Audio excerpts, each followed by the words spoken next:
Famous atheist Richard Dawkins recently tweeted that Roman Catholics are required to believe that communion wine actually is literally the blood of Christ, and the wafer literally is his body. Not symbolically, but literally.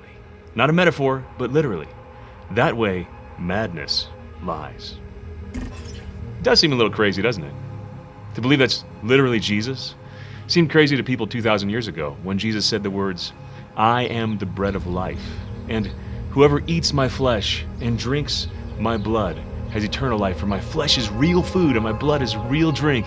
And the crowd's response was, "This is crazy. How can this man give us his flesh to eat?" And many left him. This is madness. So why do I believe him? Why have countless Catholics believed him for the past 2,000 years? First, because of the source of the words. Jesus said those words, and he meant them literally. If he didn't, he wouldn't have let the crowds leave him. He would have cleared it up with something like, whoa, guys, what, do you think I'm crazy? I just mean them metaphorically. You have to chew on my words. But he didn't. He let them walk. And he drove home the point at the Last Supper when he didn't say, "This is like my body," or "This is a metaphor for my body," but "This is my body."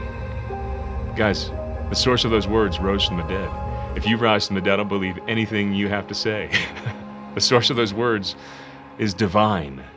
If he's God, that means he created all things out of nothing. So changing the substance, the whatness of bread and wine into himself while leaving the appearance as bread and wine seems kind of easy compared with creating a universe out of nothing.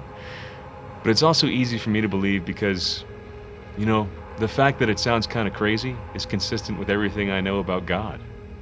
He's a little crazy.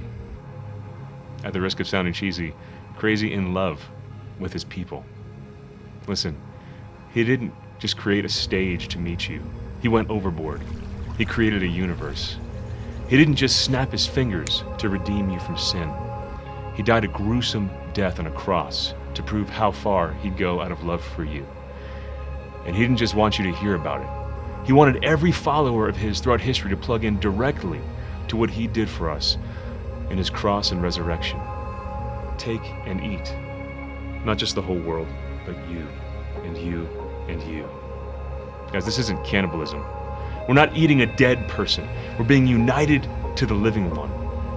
Because that's the only thing that satisfied his love for you. This way, madness lies. Or maybe it's this way, love lies. Or maybe it's both. I guess love is usually a little over the top. A little crazy, almost. Though I can't imagine God being anything less than love. Can you?